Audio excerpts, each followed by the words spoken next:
We need to make a decision on whether the lead up to dungeons is actually considered dungeons or not. I love that we've gotten to the point in this series where someone has brought up Majora's Mask more than once because we get to do some comparisons. And what is better than comparing Zelda games to Zelda games? Because Majora's Mask is really the Tears of the Kingdom of the N64 when you think about it. Probably why I like it so much. My stance on these Zelda videos that I've been making is that the lead up to the dungeons, like the Water Temple and the Wind Temple, are part of the actual overall temple. But I don't think this equates to the traditional dungeons of the past. But now we're bringing up Majora's Mask into the discussion. Let's get spicy. Alan Reed 460 brings up, in the Great Bay area, there is so much buildup for the Great Bay Temple. You have to save, I've never said this person's name out loud, Mikau, infiltrate Zoro's domain as Mikau, gather all the eggs, and sneak into the pirate's fortress. Figure out how to navigate Pinnacle Rock and help Lulu, just to mention the high level of this part of the game. There's a lot of story and emotional character moments, and this is just to enter the temple, and doesn't even get into the story elements tied in with after defeating the dungeon and helping the Zoras. So we're talking about the general area then? I think this would harden my argument on why the dungeons in Tears of the Kingdom were actually better than Breath of the Wild, and they're not as simple. If you get to throw in all that stuff, well then I get to too. Let's compare water to water. Do we include the beautiful Zora Fountain? Do we lump in the entire Zora town if you want to include the Great Bay area? I mean, that seems fair if we're going to go that route. Because when we do get to the Zora, we find the mural, figuring out how to get to the sky islands that looks like a fish. You align the scattered broken pieces to shoot an arrow through, so then you can then drop down to this lower part of this water area, which in itself is a mini dungeon that I realized I didn't even explore all of it. I found this item here, which is really cool. And with the help of an NPC, you then get to finally go up this giant waterfall and start making your way to the actual water temple, which is still a little bit further off. But you were fighting enemies, going down platforms, finding chests, and that is a lot. And wait a second. To climb up those waterfalls, you need to go collect these fish to get the Zora armor. Are we counting that as well? And honestly, this person does also say, sure, there were interesting moments with the anti-gravity and the water temple buildup. Absolutely. I just like how you're like, sure, that's a throwaway thing. That was super cool. And if you happen to be up there at sunset or sunrise, you get this awesome vantage point.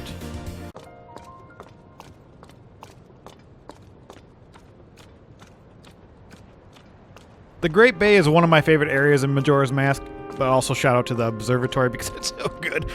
But Majora's Mask's mood here is solemn, and you feel it when you enter the first area. Then you have to pretend to be a dead Zora to rock out. It's creepily heartwarming. What Majora's Mask does best is its influence on your brain wanting to dissect the mini stories of the NPCs and just seeing what they're doing in their final days. Who doesn't want to rock out to a concert as the moon is falling? Sign me up. Rock to your dead, my fish peeps. Now, you also mentioned this very long comment. There's a lot of story and emotional character moments. Character-driven for the NPCs? Absolutely, 100%. I would say most of the NPCs in Majora's Mask are more fleshed out than Tears of the Kingdom. Not 100% of the time, but a lot of the time. But I am going to point this out. A lot of story? I don't know if I would even put a lot of story for any of the Zelda games as a whole. A bit nitpicky, but I think more about lore than actual story beats, which is a lot of people conflate with actual plot. Plot is what's happening in the game. Lore is, well, this. Also, there's two definitions, which I didn't know. Amazing. Dark lores. If we ever go to a dark world, Rito Village, I will be disappointed if there isn't a reference to this somehow. Lore/story can be a discussion for another day. Just bring up a title with bare bones plot like Elden Ring and you'll make people really upset. I really like that game, don't get mad. If we conclude that Breath of the Wild dungeons are more complex than Tears of the Kingdoms, then I would say we are not including the lead up. This is the second video in a row that I've had people comment that Breath of the Wild has more complex dungeons than Tears of the Kingdom, and I just don't see it. And if we are talking about not including the lead up, all the jumping around and all that jazz, then all those references that you listed above about Majora's Mask, you gotta throw those out too. I thought those were a good point though, so I'd like to keep them. But if you throw away the lead ups, then I'm going to say Majora's Mask had better dungeons. if we're just talking about dungeon to dungeon, I would say Breath of the Wild and Tears of the Kingdom are on the same level.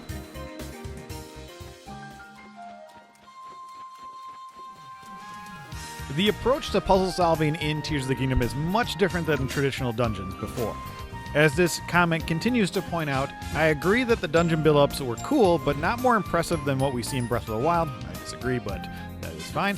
And very much inferior to dungeon build-ups in past games. The bottom of the well and sneaking into Gerudo Fortress in OOT are more fun and interesting than bouncing off a few flying ships to enter a far inferior version of the sand ship from Skyward Sword. Out of all the things you could have referenced about the build-up and things to do before going into dungeon, and you reference sneaking into the Gerudo Fortress, that's a pretty low point for me in that amazing game. Yes, let's praise Force Stealth Parts. Amazing example. No, but I'm glad you enjoyed it yourself.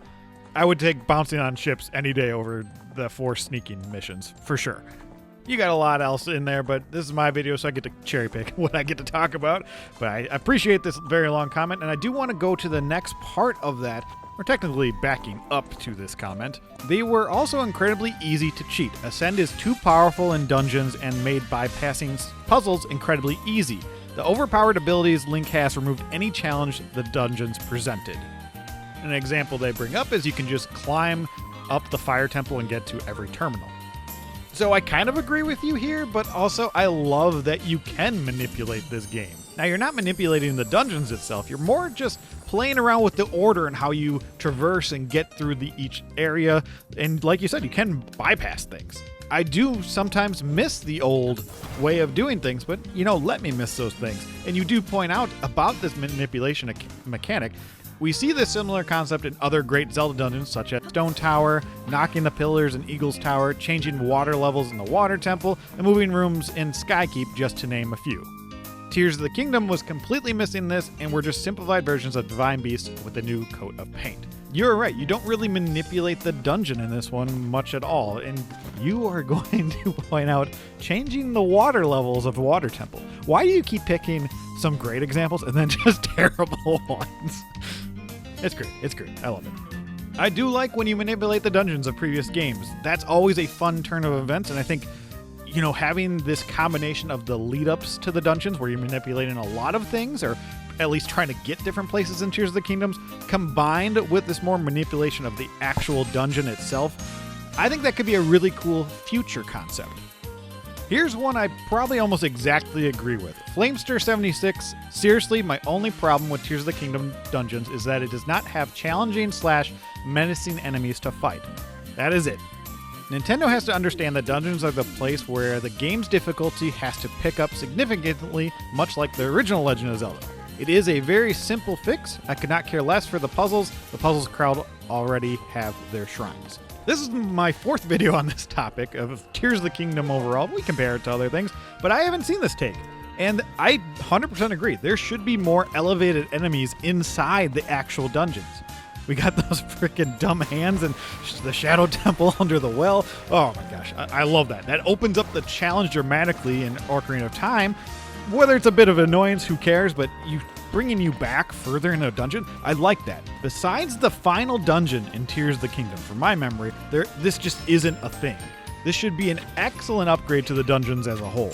Now, I freaking love running into strong and giant enemies in the open world, so please do not take that away from future Zeldas if we're going to continue this open world trend. It would be awesome to have some of those surprises in the actual dungeons, though. What would be even cooler if there was a new type of enemy that you first find in a dungeon that elevates the challenge, that then triggers the open world to then populate a few others out there as well. Oh my gosh, because then this way, while you're still in the dungeons, you still can get a fresh take, and then you have the possibility of running into them when you're out in the world. Give me that right away. Yeah, we have enough puzzle solving in the dungeons themselves, so yeah, ratcheting it up with actual difficulty besides the end boss of the dungeon, I think is an excellent idea. A little pause before we get to the next comments. I just want to shout this one out. RCDR898 just found this channel and excited to join the discussion.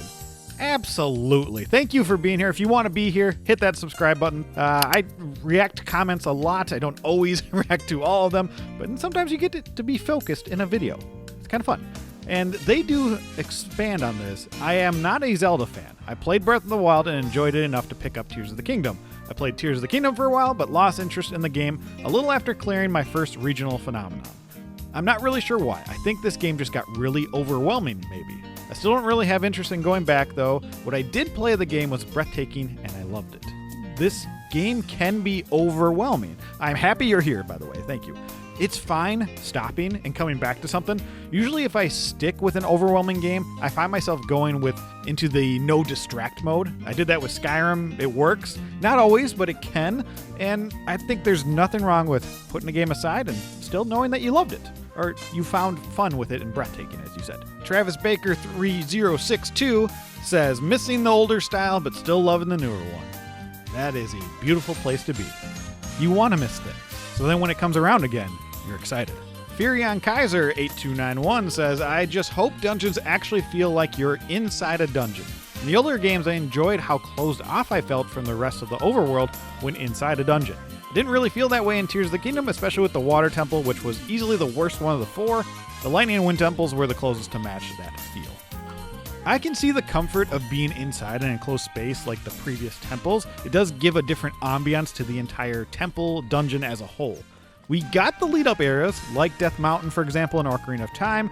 When you actually reach the Fire Temple, it does give you this separate feeling versus that overworld feel like the Water Temple lead-up in Tears of the Kingdom does. And knowing that the Water Temple is open, you're just up in the Sky Islands, they do say it is their worst one, which is funny because I think it's the best temple in the game. It is the most open of the bunch. I would agree with that. Because why I like the dungeon specifically is the open air feel, though. Plus, I think it's just well designed and all the lead up and all that jazz. I think the overall how you get to this dungeon, just all the pieces just seem to fit together. But when you look at the landscape of the dungeons that have come before, compared to Breath of the Wild and Tears of the Kingdom, they are closed off. You feel a little bit more like you are diving into something, with all these locked gates and finding keys to get past certain barriers, and they do feel sectioned off from the rest of the game. Obviously, when you're building an open world game, you want it to be kind of inclusive to the rest of the world. But again, I think Tears of the Kingdom can go a step further in this for the next game. Have a combination of this. Like you said, the Wind Temple does have a more closed off feel because once you breach that storm, you're still enclosed within the storm on this ship. I think they just need to experiment with this more, keep a combination of things from the past and what you're doing now, and I think you'll find that happy medium.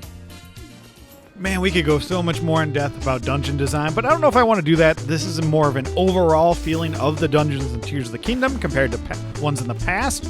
Maybe someday we can go get really nitty-gritty, like some of these examples showed us that we can. Raising water levels, that's exciting, isn't it? As me, I'm getting excited about going up a waterfall. It is what it is.